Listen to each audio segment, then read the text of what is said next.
Hello, Deanna here, and thanks so much for being here. So today's video is going to be another book review, and the book I'm reviewing is going to be Jodi Picoult's Wish You Were Here.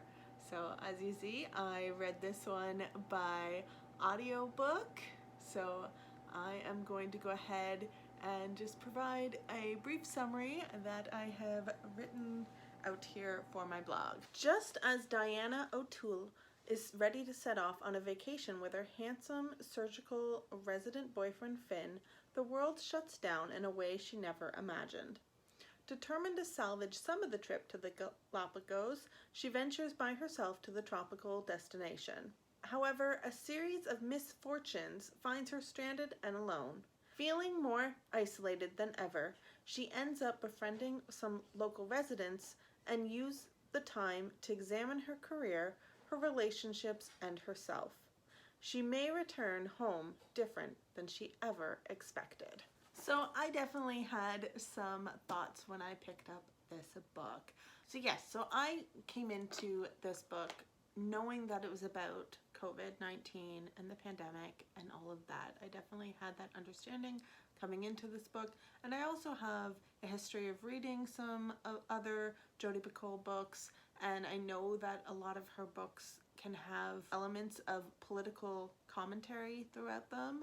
She's essentially helps readers to see different sides to a situation and really gets readers thinking and kind of getting a bit of a dialogue happening about some pretty hot takes sometimes and some hot topics.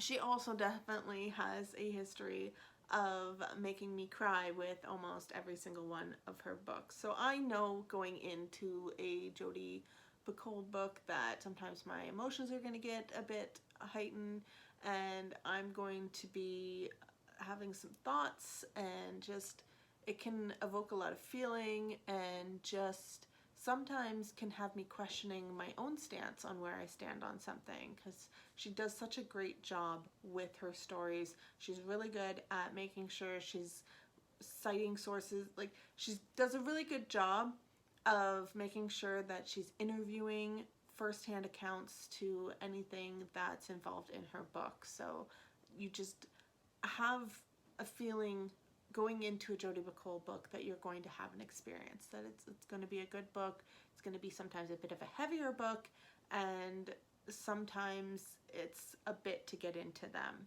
because of how heavy her topics can be. This book was definitely no exception. There was quite a few times within this book that I was moved to tears.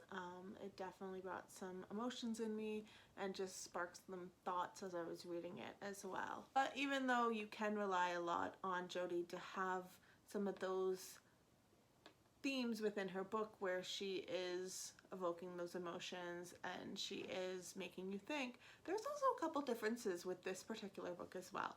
Usually with Jodi Picoult books, she's usually having them through multiple points of view. Like most of the books that I've read of Jodi's, especially like things like My Secret Keeper and House Rules, and things like Small Great Things, all of those types of books, you're getting multiple points of view. So you're getting usually about 2 to 3 or more characters. I think usually about 3 characters, where you're going inside, you're seeing from their first person point of view, and it's a way for Jodi to kind of explore these topics more and to give us different opinions. Sometimes you're getting 2 vastly different sides to one situation or topic, and she's giving you these 2 polarizing sides to really make you think a lot of times on why people think different things and what brings them to those conclusions. So that was very different in this book, because in Wish You Were Here, we're only getting Diana's point of view. We are not switching to any other point of views, and I thought that was very interesting. It was a bit missed in my opinion, because I do sometimes like having those different point of views when you're going into a Jodi book, because again, you kind of almost want to see what are all the sides that make up the situation, And so having it where it was just Diana's point of view was a bit limiting, but I also really understand the choice that Jodi made for that, because Diana's character is stranded on the island in the Galapagos, and she is feeling very isolated. She is feeling very like closed off from the world, and so I think limiting it to just her point of view was a pretty brilliant idea from Jodi. I think that was a really well way to write this book, because it just made us feel that more isolated from the world as Diana, because Diana's only getting what little snippets Diana can get from different sources, and she is just isolated in this little area. So I think that was really like a good choice for this book. I think it was a good choice for this book. I also think that this was a choice because if she had brought it up to more people, I don't think it would have fit as well for this book. I think this book needed a limited point of view, not only because of making us feel more isolated as readers with Diana and being very limited in her information, but also because of how this book goes. We need it to be limited to just Diana. So while it was strange to be stuck in just one character's point of view for a Jodi book, it did fit for this book, and it was very appreciated. I did appreciate it very much. So as I mentioned, I did read this book through my Audible app, and I had gotten a credit and I used it for Wish You Were Here. So I did listen to it through audiobook. I think the narrator did a great job. Marin Ireland was the narrator, and I think she did a great job at going ahead and reading the book. I think her performance was great. I have no issues with her performance at all. I think she did a good job. She was easy to hear, she was easy to listen to, and she put some emotion in where needed, and it was just a pretty good job on what she did. So I did enjoy listening to this book through the Audible app through audiobook.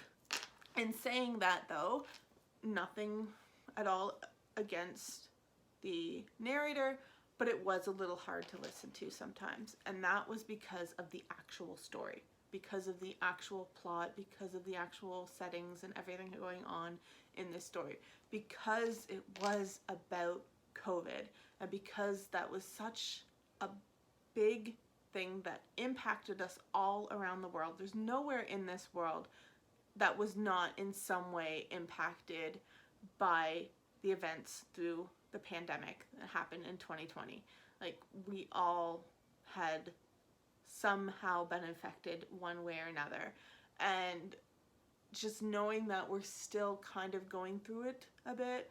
I mean, we're in 2022 now, 2 years later. I'm in March 2022 while I'm filming this, and it literally, we just passed the anniversary of the shutdowns and of all of the impacts that happen around the world back in March 2020, and we're still feeling it. We're still feeling it. So going into this and reading that, it was hard sometimes. It was definitely something that wasn't easy to always listen to, and there were times I had to kind of put the book down and just walk away for a bit. I could see this book also being very controversial. There's going to be people that are going to think that it was too much too soon, like that they don't want anything to do with COVID books at all, and I completely appreciate that and understand that. Like, that's why sometimes it was hard for me to get into it, because sometimes I was like, ooh, is this too soon? Like, is it too close?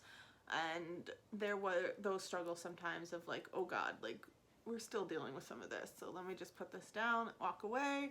I mean, my household got COVID, so it was very close to heart in a lot of ways, in so many ways. So I can very much see that some people are going to be avoiding this very much, because they're just not going to want anything to do with anything COVID related, especially in book. They're just not going to want to read it. They use books to escape, And that's okay. That is okay if that is how you feel. If you do not want to read a book about COVID, you don't need to read a book about COVID. If you're not ready, you're just not interested, don't pick it up. Don't read it. That's okay. You don't have to read it. There are so many other books that you can experience and love. So don't feel like you have to read a book just because maybe others are reading it or just because it's from your favorite author. If you're not comfortable with reading about COVID yet, then that's all right. Maybe go ahead and revisit this book at a time maybe when you are feeling a little more comfortable for confronting what we all collectively went through. Like, that's okay. And if you never read this book, you never read this book.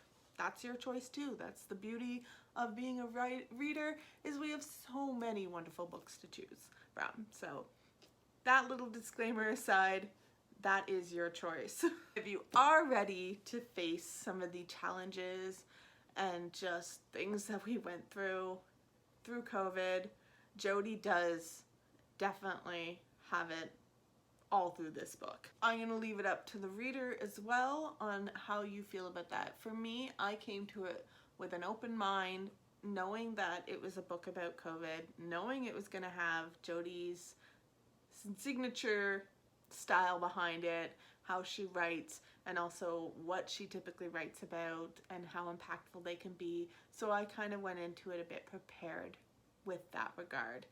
And she interviewed actual first-hand accounts of actual frontline workers, and you could see that that was displayed in this book very much. And there was also mentions about like shutdowns and mandates and masking and just some of the just craziness that we went through, and Tiger King and all of that. Like, that's all within this book, all the craziness that was 2020 and the pandemic. Like, she has all of that in here. So toilet paper shortages, all of that wildness that we went through, and you will find it in this book.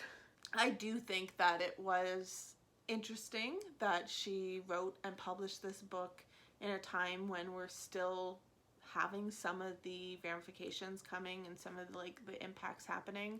Like, there's still masking going on in places. There's still things going on. Maybe some of them are easing up in places. Maybe we're kind of shifting more to like a new normal in that regard 2 years after the events. But when she published this, it was like still 2021. Yes, we had gotten through all the like wild craziness of 2020 with hopes for 2021, but we still had a lot kind of happening. Like, that's kind of when we got COVID impacting our house, and there's a lot of shutdowns happening in my local area near the end of 2021. So it's like we're still not quite out of the woods yet. Maybe we're in a better place than we were definitely 2 years ago. And let's just continue to hope that we continue to just get to a better and better place for everyone. But it was interesting that she wrote this and published this when we still are kind of going through it. We're still feeling some of the impacts. So it's kind of interesting to see where it continues to go. Hopefully the worst is all behind us, though. Let's hope. So to keep this review as spoiler-free as possible, though, I can't dive into all of my thoughts yet, because there's some things that happen. There are quite some twists and turns in this book that I was not expecting, and that kind of was like, whoa, what is real, what's not? Like, there's definitely kind of some of that element a bit in this, and just a bit of like, where is this book going and what's happening? It's definitely a commentary. It's a bit of a book where it's made me reflect very much, and I think it will make most people reflect, because Diana's reflecting. Diana's reflecting, the main character is reflecting on her life, her choices, her career, her relationships, everything that she's done, everything that she wants to do. Like, she's going through that bit of like reflection and kind of self-analysis on her life. And so when you have a character that's doing that, a lot of times that's going to impact the reader, and the readers sometimes take stock of like their own life. And I think 2020 was definitely a time when we all sat back and we're taking stock of our lives and our priorities and where we're going in life. And so that was really well reflected in this book, because I think we all had those moments of what is important to me, what do I need to do, what do I actually want to do, and I think it sparked a lot of change in a lot of people. It sparked so much of like, this is not where my life should be going, this is not what I want from my life. It sparked hope in some people. It sparked like, okay, life is too short, or life is like been too straight and narrow for too long. We need to find ways to make it more exciting, or to enjoy life more, or I'm worth more than what I have in my life right now. So that is definitely something that I think a lot of people can relate to, because I think that this pandemic really did spark that in a lot of people. So needless to say, I ended up enraptured by this book. I thought it was a bit of a slow start, like it was kind of a bit of like, okay, where is this book going? But there is a couple points when it like just takes off and you are like, okay, I want to know what's going on, what is happening. It's definitely some of those reflection moments. There's definitely moments, like I said, that made me cry as well, made me appreciate how much other people have suffered and like how much we all have gone through over the past 2 years. That was definitely at the forefront of my mind.